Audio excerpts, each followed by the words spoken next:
नाज़रीन आदाब, न्यूज़ 18 उर्दू में आपका इस्तकबाल है। मैं हूं मोहम्मद विसाल आज़म और आप देख रहे हैं खबर खास। जैसा मैंने पिछले दिन प्रोग्राम में कहा था कि हिंदुस्तान एक गुलदस्ते के मानंद है जिसमें तरह तरह के फूल होते हैं, जिसकी खुशबुएं अलग होती है, जिसका साइज़ अलग होता है, लेकिन वो सब मिलकर उस गुलदस्ते को एक बहुत ही जाज़िब नज़र अशिया बना देते हैं।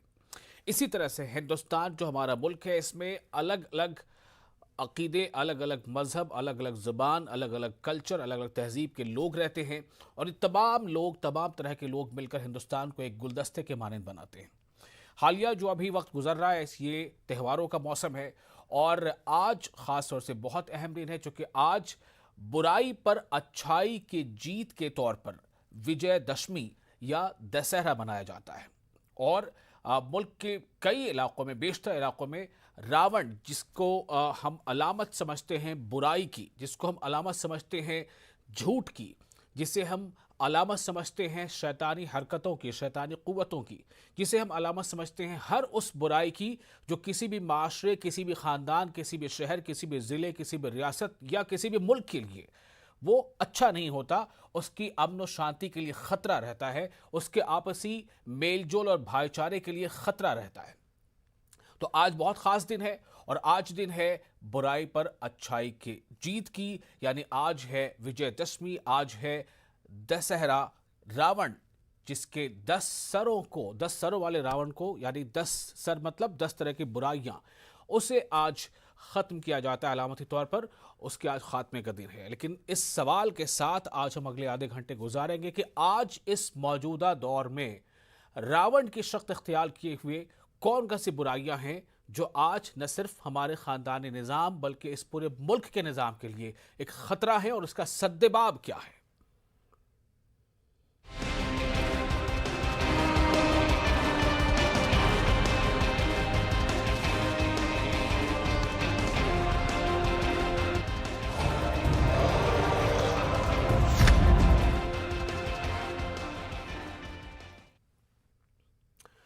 तो आज हम ख़ास तौर से इस पर गुफ्तगू करेंगे, बातचीत करेंगे। हमारे साथ कुछ ख़ास मेहमान हैं। हम उन मेहमानों के साथ गुफ्तगू करेंगे कि दरअसल बुराई पर अच्छाई की इस जीत को का जश्न किस तरह से सही में मनाया जाए और क्या हर साल इस ख़ास दिन में ये जो अलामती जश्न है, अलामती ये जो जीत का जश्न है, क्या ये सिर्फ अलामती बनकर रह जाएगा या इससे आगे भी अमली तौर पर भी वाकई हम इस लायक होंगे कि हम बुराई पर अच्छाई की जीत का जश्न मना पाएंगे। हमारे साथ डॉक्टर बीसी शास्त्री हैं, हिंदू धर्मगुरु हैं, काबिल एहतराम हैं, रिस्पेक्टेबल हैं। हमारे साथ है प्रोफेसर अख्तरुल वासे, जो इस्लामिक स्कॉलर हैं, एजुकेशनिस्ट हैं, और जॉन दयाल साहब हैं जो फॉर्मर सेक्रेटरी जनरल हैं ऑल इंडिया क्रिश्चियन काउंसिल के।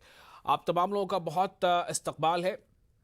सबसे पहले मैं डॉक्टर बीसी शास्त्री आपके पास इस सवाल के साथ आऊंगा कि आज के दिन को हम इतिहास के हवाले से देखते हुए आज के इस मौजूदा दौर में आज के इस दिन को हम कितना अहम माने, ये कितना बड़ा दिन है, ये आप हमारे दर्शकों को, हमारे नाज़रीन को बताइए।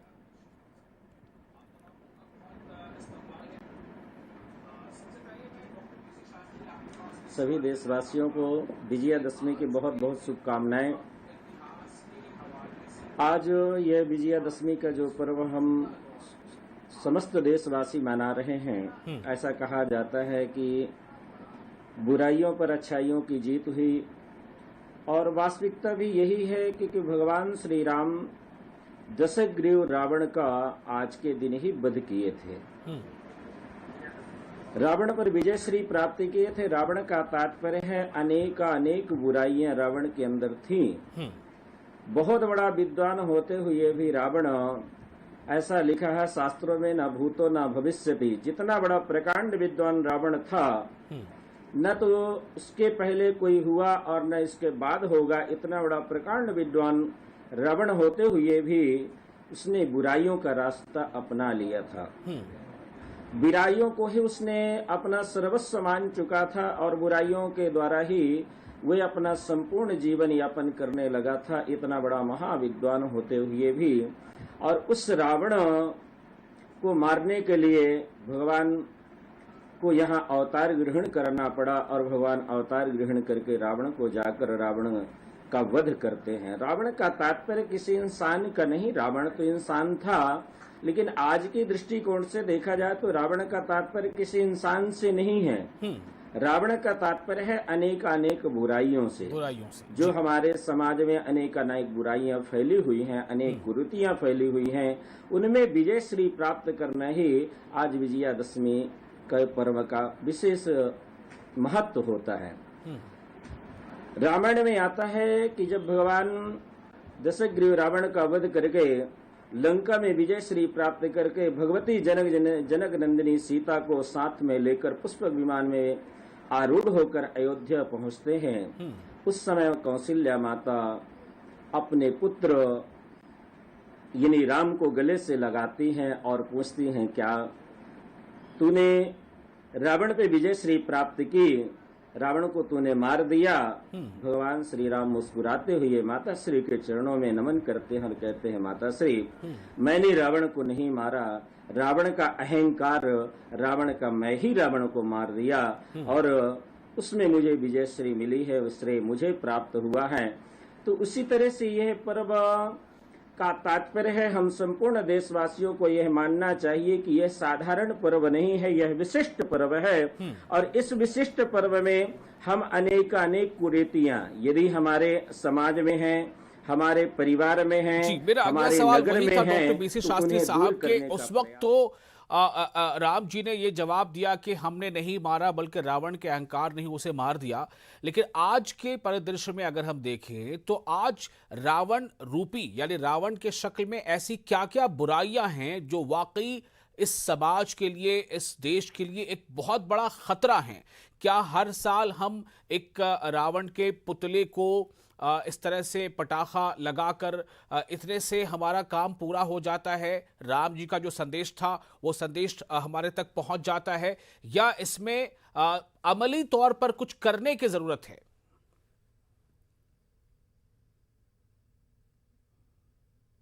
चलाने से तो कुछ नहीं होना है, एक नहीं हजार रावण के, कुंभकर्ण के, मेघनाथ के पुतले बनाकर प्रतिदिन जलाए जाए तो उससे क्या समाज की बुराइयां नहीं हटने वाली हैं। जब तक हम अपने अंदर की बुराइयों को नहीं हटाएंगे, जब तक हम अपने अंदर की बुराइयों को नहीं समझेंगे, और वह बुराइयां काम है, क्रोध है, ईर्ष्या, लोभ, द्वेष, अनेक की जो बुराइयां होती हैं और आज समाज में फैली हुई हैं, समाज में वह बुराइयां इतनी गहन स्थान ले चुकी हैं कि उनको आज हटाना मुश्किल हो गया। और हम कहते हैं हम अपने आप को बदल नहीं पा रहे हैं, हम समाज को नहीं बदल पा रहे।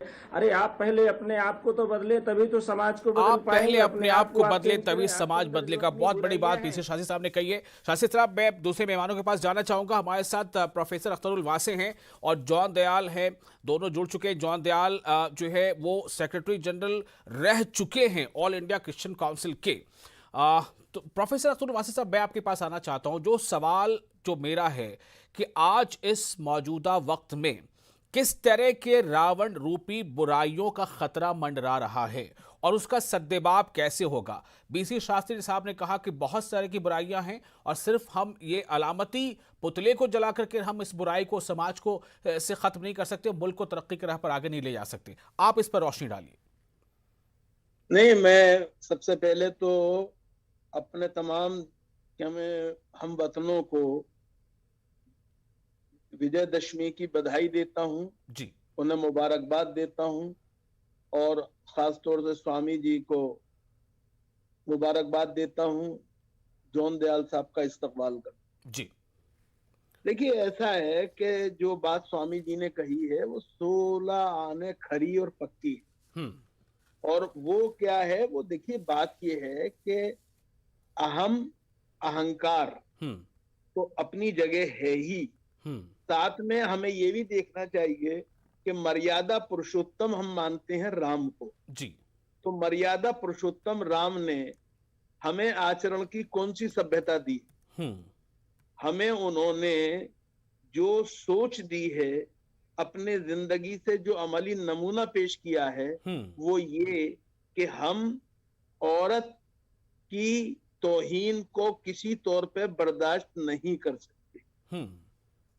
ये सबसे बड़ी बात है। आज हमारे समाज में जी। रोजाना अखबार भरे होते हैं इस बात से कि औरतों का किस तरह शोषण हो रहा है, हम्म। शारीरिक भी मानसिक भी। जी, ये इन चीजों को हमें सोचना चाहिए हम्म। कि हमें ये सोचना चाहिए कि हमारा हम जो अपने रावण का पुतला जलाते हैं, हम्म। वो क्या हम रावण के आचरण को अपना रहे हैं या राम के तरीके को अपना रहे हैं? हम्म। एक बात ये। दूसरी बात जो है वो ये कि हमारे समाज में जो एक मजहबी बुनियादों पर तफरीक है, हम्म। भेदभाव है, छुआछूत है, इसके बारे में सोचना चाहिए। हम्म। मर्यादा पुरुषोत्तम राम जो हैं, उन्होंने शिवरी के झूठे बेर खा के एक तरह से उस बुराई को जो कि एक दूसरे से दूरी पैदा करती है, उसको खत्म करने की कोशिश की। लेकिन क्या हमने वाकई हजरत श्री राम के उस तरीके को अपनाया? ये हमें गौर करना चाहिए। दूसरी बात ये कि हमें ये भी देखना चाहिए कि राम ने किस तरह से एक काम ये किया। आज की दुनिया में लोग अपनी गलती की सजा भुगतने को तैयार नहीं है जी, लेकिन श्री राम ने अपने वालिद जो हैं दशरथ, उनसे जो एक जिंदगी के नाजुक मरहले में गलती सरजद हो गई, गलत तौर का वादा करके जी, उन्होंने उसकी सजा, बाप ने गलती की थी, राम ने गलती नहीं की थी, लेकिन बाप की गलती की सजा राम ने भुगतने को तैयार हो गए। इस बात को भी हमें समझना चाहिए। बिल्कुल। क्या आज जी, हम मैं प्रोफेसर अख्तर वासी साहब, थोड़ा मैं आपको रोकना चाहूंगा और जॉन दयाल साहब का भी मैं इस्तकबाल करते हुए मैं यहाँ पर एक छोटा सा हमें वक्फा लेना होगा, ब्रेक लेना होगा, हमारी ज़रूरत है, मजबूरी है। ब्रेक के बाद हम फौरन हाजिर होते हैं और जॉन दयाल साहब, मैं आपके पास आज के आंकड़ों के साथ आऊंगा कि हिंदुस्तान में इस वक्त कौन कौन से रावण, किस तरह के चैलेंजेस सामने हैं, जो ग्लोबल हंगर इंडेक्स है वो हमें क्या बता रहा है, जो हिंदुस्तान में जो अभी बेरोजगारी की शरह है वो हमें क्या बता रही है, और जो एनसीआरबी के डेटा के मुताबिक जो कम्युनल राइट्स के जो तादाद बढ़ती जा रही वो हमें क्या बता रही है। ये तमाम क्या वाकई एक चैलेंज है रावण रूपी? इस पर हम आपसे सवाल करेंगे। छोटा सा ब्रेक, जल्द हाजिर होते हैं।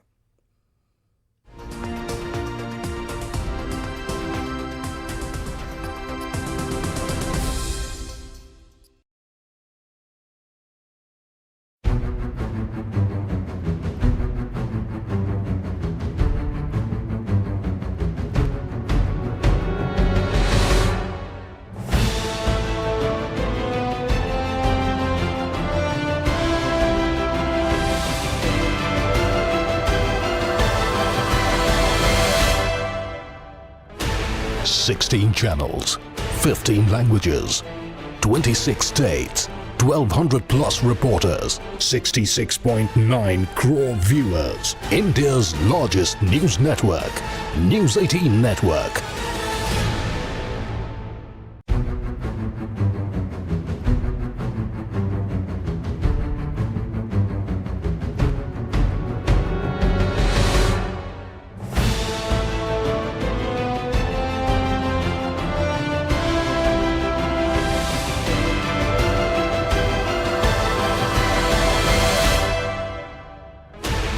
Sixteen channels, 15 languages, 26 states, 1,200 plus reporters, 66.9 crore viewers. India's largest news network, News 18 Network.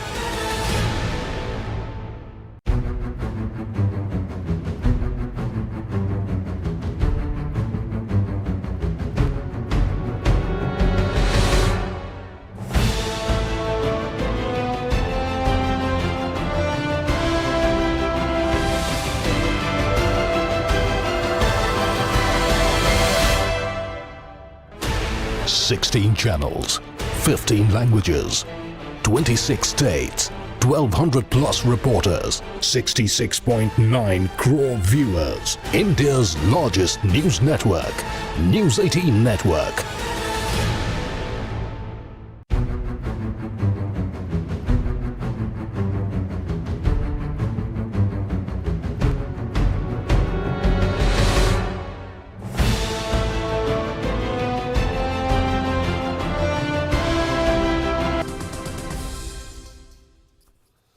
Break के बाद एक बार फिर आपका इस्तकबाल है। एक बार तमाम अपने नाजरीन को आज का जो बहुत ही ख़ास दिन है, बुराई पर अच्छाई की जीत, तमाम बिरादरान वतन को इसकी ढेरों मुबारकबाद। और अपनी गुफ्तगू का सिलसिला आगे बढ़ाते हैं। जॉन दयाल साहब हमारे साथ मौजूद हैं।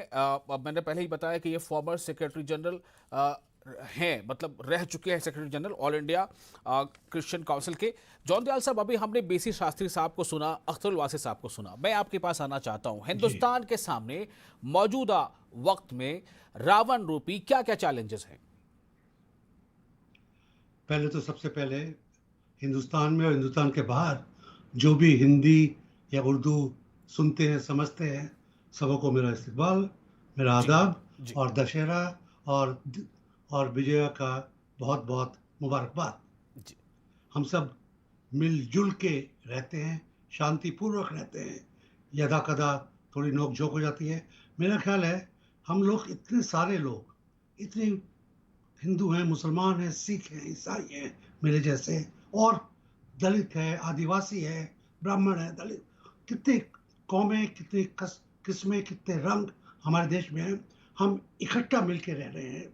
राम राज की तरफ एक कदम है, ये मैं मान के चलता हूँ। अभी मेरे हिसाब से राम राज भारत में आया नहीं है, क्योंकि गरीबी अमीरी का फैसला अभी भी बरकरार है। महिलाओं की हालत अभी भी बरकरार है। दलितों की हालत जो सी थी वह भी वैसी बरकरार है। जो खेतीन मजदूर हैं, जो छोटे तबके वाले खेतीहर हैं, किसान हैं, उनकी हालत हम देख ही रहे हैं। नौकरी पेशा क्या दिख रहे हैं। तो अभी हम राम राज्य से काफी दूर है, मगर एक दो कदम हम पिछले 75 साल में ले चुके हैं। पहला सबसे बड़ा कदम है पार्टीशन के बाद कितना खून बहा था, मगर उसके बावजूद हम लोग मिलके चल रहे हैं। कॉन्स्टिट्यूशन को मानने की हमने जो कसम खाई थी उसको निभा भी रहे हैं बहुत हद तक। ये मेरा ख्याल है रामराज की तरफ एक बहुत बड़ा कदम है। मगर जैसे मैंने पहले कहा, बहुत कदम और आने हैं। सबसे बड़ा कदम है गरीबी को कैसे दूर किया जाए। रामराज में जो मैंने पुस्तकें पढ़ी हैं, जो कथाएं सुनी है, टेलीविजन पे नहीं, बचपन में और उसके बाद रामलीलाओं में बैठकर ब्राह्मणों के मुंह से, कथाकारों के मुंह से जो सुनी है, उसमें है कि रामराज में क्या एश्योरेंस है कि कानून की आंख में गरीब और अमीर, कुमार और राजकुमार सब बराबर है। बराबर जी। वो बराबरी हमको सबसे पहले लानी है। मेरा ख्याल है आज के जो हालात है उसको देखते हुए कानून की आंखों में बराबरी सबसे बड़ा एक अहम स्टेप होगा रामराज की तरफ आने में। दूसरा स्टेप रहेगा, जब ये हो जाएगा तो अपने आप दूसरा स्टेप अपने आप आता है, भुखमरी मरे। क्योंकि कानून, जस्टिस क्या कहता है, सब बराबर है। ये नहीं कि किसी का इतना खाना है कि उसका पेट फूल गया और किसी के पास 2 जून का भी खाना नहीं है, भूखा मर रहा है। तो जब उसके बाद खाना हर एक को मिले, खाना मिलने के लिए नौकरी हर एक को मिले। आज क्या है, हिमाचल में चौकीदार की या उससे भी कम कोई नौकरी रखी, और पीएचडी डॉक्टर्स मेरे आपके जैसे जिनको प्रोफेसरी करनी चाहिए थी, वो चपरासीगिरी के लिए मोहताज क्यों ना हो। चपरासीगिरी में सरकारी नौकरी है, कुछ तो पैसे मिलेंगे, माँ बाप को, बीवी बच्चों को कुछ तो खिला पाएंगे जी। हर एक को नौकरी मिले। और जैसे मैंने पहले भी कहा, राजा का, जब राजा जंगल में थे तो भरत ने उनकी चप्पलों के ऊपर राज किया कि यहाँ पर सब बराबर है। तो राजा की जो हमारे ऊपर दया दृष्टि है, प्रजा को लगे कि राजा डंडी नहीं मार रहा है, राजा किसी खास तबके का, किसी खास अमीर का, किसी खास कौम का नहीं है, सबों के लिए है। सबों के लिए। ये बहुत है बात यहाँ पर है। दो बातें यहाँ साफ तौर से सामने आ रही है। बीसी शास्त्री साहब, मैं आपके पास आऊंगा। जॉन दयाल साहब जो बात जिस तरफ इशारा कर रहे हैं, और अख्तरुल वासी साहब कह रहे हैं कि इंसाफ, जस्टिस, न्याय, ये सबके लिए बराबर होना चाहिए। ये शायद एक अच्छे व्यवस्था का सबसे बड़ा प्रतीक है, सबसे बड़ा एक उसकी मिसाल होगी। बीसी शास्त्री साहब, मैं फाइनल कमेंट के लिए आपके पास आ रहा हूं, आप क्या कहेंगे?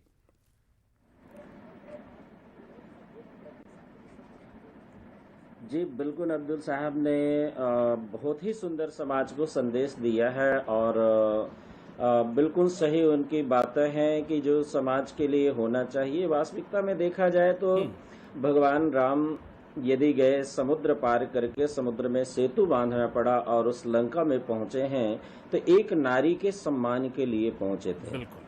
और उस नारी का आज हमारे हमारे समाज में जो रस हो रहा है उस नारी के सम्मान का, जहाँ शास्त्रों में लिखा था यत्र नार्यस्तु पूज्यन्ते रमन्ते तत्र देवता, जहाँ नारियों की पूजा होती है, नारियों का सम्मान होता है, वहाँ देवता निवास करते हैं।